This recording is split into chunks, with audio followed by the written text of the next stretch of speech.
తెలంగాణ రాష్ట్ర ఏర్పాటులో 2001 నుండి కూడా టిఆర్ఎస్ పార్టీ గ్రామ శాఖ అధ్యక్షునిగా తెలంగాణ ఉద్యమంలో కీలక పాత్ర పోషించి మరి ఈనాడు స్వర్గస్థులైనటువంటి అలుగునూరు మా ఉద్యమకారులు చాప శ్రీనివాసరెడ్డి గారు మా మధ్య లేకపోవడం, మా ఉద్యమకారుల హక్కుల పోరాటానికి తీరని లోటు అనేటువంటి విషయాన్ని గుర్తు చేస్తూ వారు తెలంగాణ ఉద్యమంలో అలుగునూరు తెలంగాణ ఉద్యమానికి ఒక కడప లాంటిది. ఈ స్థానం అలుగునూరు చాలా గొప్ప చరిత్ర ఉన్నది. ఈ చరిత్ర కలిగిన అలుగునూరులో చాలా కీలకమైనటువంటి పాత్ర పోషించినటువంటి వ్యక్తి శ్రీనివాసరెడ్డి గారు. ఆనాటి ఉద్యమాన్ని అణిచివేసేటువంటి కార్యక్రమంలో భాగంగా ఎన్ని అరెస్టులైనా, కేసులైనా, రాస్తారోకో అయినా ప్రతి దానిలో కీలక పాత్ర పోషించినటువంటి వ్యక్తి శ్రీనివాసరెడ్డి గారు. వారి అకాల మరణం మా ఉద్యమకారులందరికీ కూడా కలిసివేసింది. వారి ఆత్మకు శాంతి చేకూరాలని భగవంతుని కోరుకుంటూ వారి కుటుంబానికి ప్రగాఢమైనటువంటి సానుభూతి మా ఉద్యమకారుల ఫోరం తెలియజేస్తా ఉన్నది.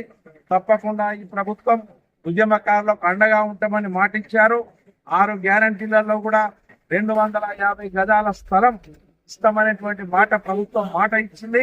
అందుకు ప్రభుత్వానికి ధన్యవాదాలు తెలియజేస్తూ ఆ మాట నిలబెట్టుకోవాలని విజ్ఞప్తి చేస్తూ మరి శ్రీనివాసరెడ్డి గారు ఒకవేళ మరణించినప్పటికీ కూడా వారి కుటుంబానికి ఏదైతే ప్రభుత్వం ఇచ్చేటువంటి హామీ ఉందో 250 గజాల భూమి కానీ ఇతర కుటుంబానికి ఏ అవకాశాలు వచ్చినా తప్పకుండా వారికి అందే విధంగా తెలంగాణ ఉద్యమకారుల ఫోరం అండగా ఉంటుంది. తప్పకుండా రాష్ట్ర నాయకులు అదేవిధంగా జిల్లా నాయకులు అందరం కూడా కలిసి ఆ కుటుంబాన్ని ఆదుకునే విధంగా ప్రభుత్వం పరంగా ఏదొచ్చినా అందే విధంగా మేము అందరం కూడా ముందుంటామని తెలియజేస్తూ మన ఉద్యమకారులందరూ కూడా ఇదే ఐక్యంగా ఉందాం, మన హక్కుల సాధనల కొరకు ఐక్యంగా ఉందాం. ఇలాంటి కుటుంబాలు కోల్పోయినా అధైర్యంగా ఉన్నటువంటి వాళ్లకు ఉద్యమకారుల ఫోరం అండగా ఉంటుంది, వారు సపోర్ట్ గా ఉంటుంది. రాబోయే రోజు ద్వారా కూడా ఇంకా ఈ యొక్క తెలంగాణ ఉద్యమకారుల ఫోరాన్ని ఉధృతం చేసి హక్కుల సాధన కొరకు ముందుకు సాగుతామని తెలియజేస్తూ మరొకసారి అలుగునూరు గ్రామ మరి టిఆర్ఎస్ పార్టీ ఉద్యమకారులందరికీ కూడా, ఎందుకంటే ఇక్కడ వారు అలుగునూరులో అందరికి కూడా అండగా అందరు కలిసిపోయి మరి గత 24 సంవత్సరాల నుంచి కూడా కలిసి ఉండి పెద్దవాళ్ళను గౌరవించడం, చిన్న వాళ్ళకి సపోర్ట్ గా ఉండి చాలా ఉద్యమాలు చేసినటువంటి చరిత్ర వారికి ఉన్నది.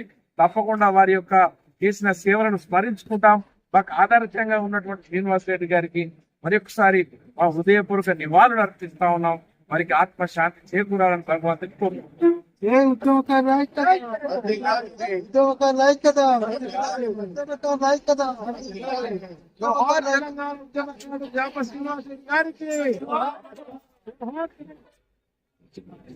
తెలంగాణ